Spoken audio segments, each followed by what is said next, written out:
বাংলাদেশকে দ্বিতীয় স্বাধীনতার সূর্য উদয় আখ্যা দিয়ে যে ছাত্র জনতা বাংলাদেশে একটি বৈষম্যহীন সমাজ, দুর্নীতি ও সন্ত্রাস মুক্ত রাষ্ট্র প্রতিষ্ঠার প্রত্যয় ব্যক্ত করেছে, সেই প্রত্যয় একদিনে সৃষ্টি হয়নি। এই প্রত্যয় 15.5 বছরের ফ্যাসিস্ট সরকারের জামাত শিবির বিরোধী চরম প্রতিহিংসামূলক রাজনৈতিক এবং সামরিক আচরণের বহিঃপ্রকাশ। 15.5 বছরে জামাত ইসলামীকে এবং ইসলামী ছাত্র শিবিরকে নিশ্চিহ্ন করে দেওয়ার জন্য তাদের বিরুদ্ধে যুদ্ধাপরাধের মিথ্যা অভিযোগ এনে জামাত ইসলামীর শীর্ষ 11 জন নেতাকে জুডিশিয়াল কিলিং এর মাধ্যমে হত্যা করা হয়েছে।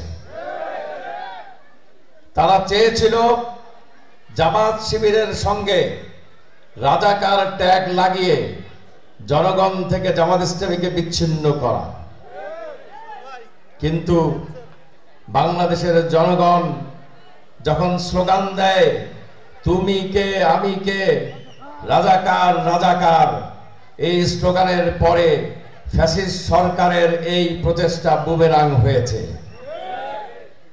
আজকে যাদেরকে রাজাকার আখ্যায়িত করে বাংলাদেশ থেকে তাড়িয়ে পাকিস্তানে পাঠানোর পরিকল্পনা ছিল, আজকে সেই রাজাকার আখ্যা প্রদানকারী দল বাংলাদেশকে ভালোবাসে কারণে বাংলাদেশে অবস্থান করছে।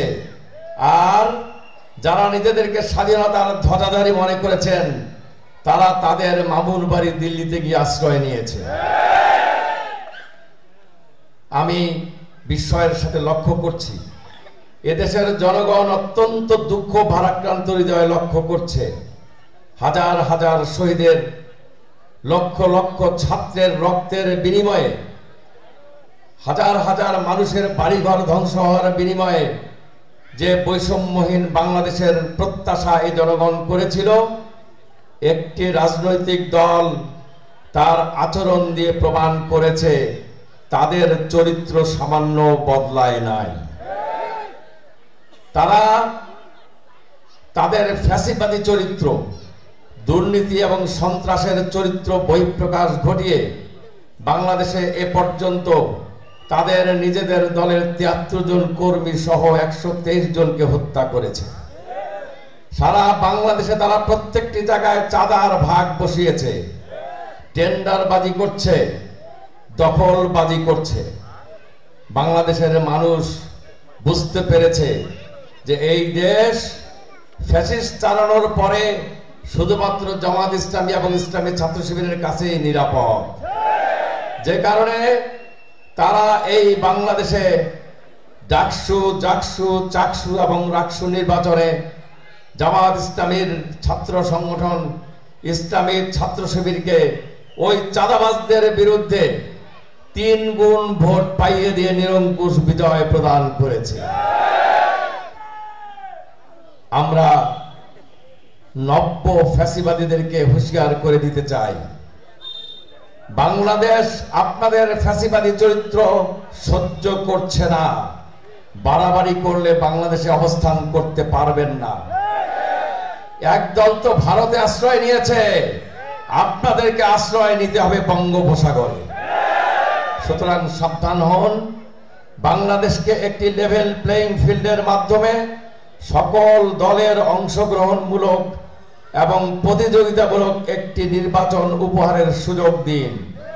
বাংলাদেশকে চিরতরে ফ্যাসিবাদ মুক্ত করার জন্য পিআর পদ্ধতির মাধ্যমে একটি দ্বিকক্ষ বিশিষ্ট সংসদ দিয়ে বাংলাদেশকে পরিচালনা করার জন্য বাংলাদেশের জনগণ যে আন্দোলনে নেমেছে সেই আন্দোলনের শরিক হন।